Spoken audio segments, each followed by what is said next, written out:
Bonjour à tous, bienvenue dans la jungle botanique comestible. Alors aujourd'hui je vais vous parler des cardons et des fèves.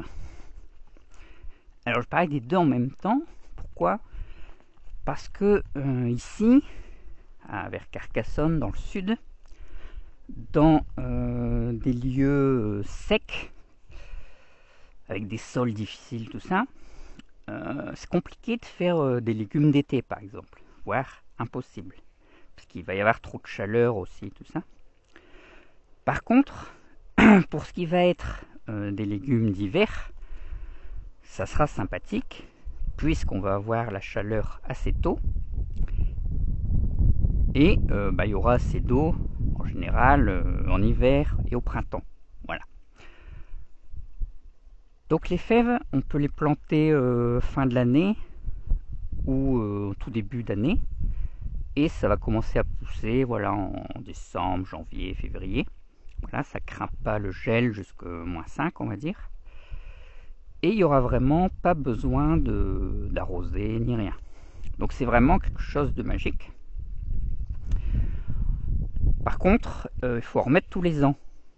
Parce que ça meurt tous les ans. Voilà.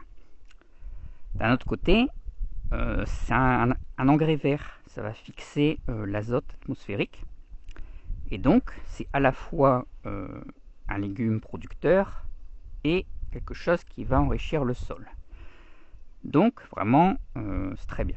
De plus, le semis, c'est des grosses graines. C'est très facile. Ça coûte pas très cher. Et ça prend quasiment à 100%. Voilà. Donc vraiment, c'est un truc sympa. Bon, évidemment, si vous aimez pas les fèves, ça vaut moins le coup. Mais sinon, voilà. Et ensuite, on a les cardons. Alors, cardon, c'est le cousin de l'artichaut. Ça va être la même plante, on va dire. On pourrait dire que c'est une espèce différente, une variété. Mais bon, vous voyez, là, il y a un artichaut violet. Là, on a un cardon. Voilà. Donc, le cardon, voilà, c'est ça qu'on va manger. Mais là, on ne va pas s'occuper de ça. On va juste s'occuper du fait que c'est un truc qui va pousser, encore une fois, en hiver. Alors, ici, je parle donc ici. Ça va pousser donc en hiver. Fin de l'année, suivant l'exposition. Mais après, ça va pousser vraiment en force à partir de voilà, mi-février, mars, où ça va devenir monstrueux. Et encore une fois, il n'y aura pas besoin d'arroser, il n'y aura pas besoin de les ressemer tous les ans, parce que ça, c'est vivace. Donc en été, la partie aérienne sèche, il peut rester une ample florale. Et voilà, c'est tout, on s'en occupe pas besoin d'eau. Et après, ça repousse tout seul. C'est magique. Et petit à petit, voilà, ça va se multiplier, tout ça, ça va faire des gros trucs. Bon, donc ça va fournir pas mal de matière au printemps, sans aucun entretien. Et donc, voilà, c'est sympa. Alors, par contre, ça peut prendre vraiment beaucoup de place, parce que les tiges, voilà, elles vont pouvoir faire facile 1 mètre. Donc ça peut prendre voilà, 2 mètres de large, on va dire. Donc si vous n'avez pas beaucoup de place, c'est moyen. Si vous voulez planter des fraises en dessous, voilà, c'est compliqué. Déjà, on peut voir que là, j'ai ma myrte. Elle est où? Ici, qui n'est pas très grande. Et vous voyez que déjà, je dois faire en sorte qu'elle ne se retrouve pas à l'ombre. Bon. Maintenant, si vous avez un terrain comme là, qui est nu, ou qui n'a pas grand chose, là vous pouvez vraiment en mettre plein, et mettre aussi donc des fèves, et comme ça vous fait quelque chose vraiment d'assez efficace au départ, pour améliorer le sol, enrichir, amener la matière organique, etc. Voilà, donc ici, moi j'utilise vraiment ça beaucoup. Parce que je vous dis qu'en terre pauvre, ça va bien marcher, surtout les fèves, parce que les fèves, comme c'est vraiment des grosses graines, voilà, elles s'en fichent un peu de ce qu'elles ont au départ. Alors après, ça va pas faire non plus, j'imagine, autant de fruits que si vous les mettez dans de la bonne terre, etc. Mais c'est pas le but ici.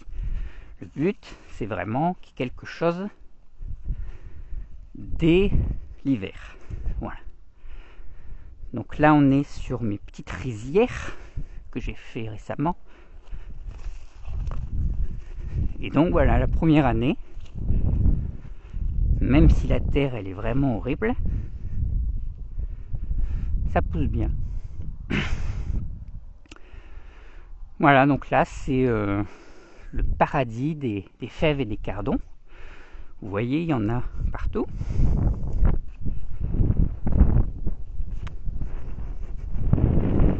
Et donc je vais les associer aux arbres. Et là il y a tout en fait. Et là par exemple on a un arbousier, un pêcher, un cornouiller, des cardons. Ah, il manque les fèves. Voilà, et là il y a les fèves, vous voyez, fèves, cardons, petit arbre, olivier. Et donc ça va vraiment pouvoir faire un environnement très très favorable pour l'arbre. Au printemps, il y aura plein d'interactions, tout ça. Ça va prélever les choses, ça va fixer avec les racines et tout. Mais en été, les fèves et les cardons vont laisser la place. Et donc, il n'y aura plus aucune concurrence pour l'eau. Et donc, ça permettra à vos arbres d'être tranquilles. Voilà. Donc, c'est vraiment quelque chose que je recommande en terrain difficile, quoi. Encore une fois, si vous faites ça dans de la bonne terre avec de l'eau et de l'engrais, vos arbres ils vont vous les verrez plus qu'au printemps tellement le cardon prendra le dessus. Voilà, donc je vous montre un peu. Donc il y a des fois où comme là ça pousse très tardivement, on va dire. Là ça pousse beaucoup plus vite. Voilà, il y a donc ça va dépendre de la terre, tout ça, mais dépend aussi de plein de choses. Donc je sais pas trop, ça c'est pas très grave, mais vous voyez que ça pousse globalement tout le temps. Donc cette année j'ai décidé de ne pas retirer l'herbe jusqu'à ce que ça gêne vraiment. Donc en été plus tard, mais vraiment au départ, sauf si vraiment on est envahi et que ça dépasse tout, mais sinon je vais vraiment laisser le plus possible de plantes, du moins par endroit, pour voir ce que ça va donner.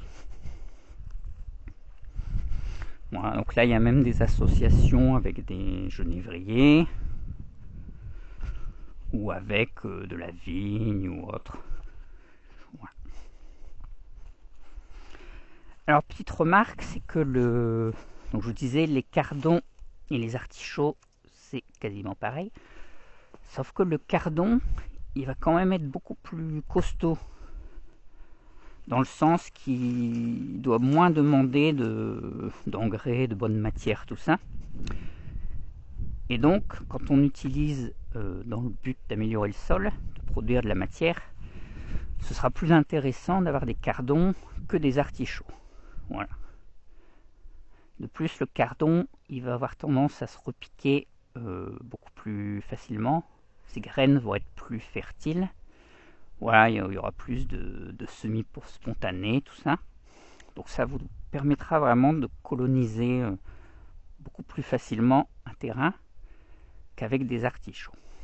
Mais voilà, vous pouvez faire les deux, il n'y a pas de problème.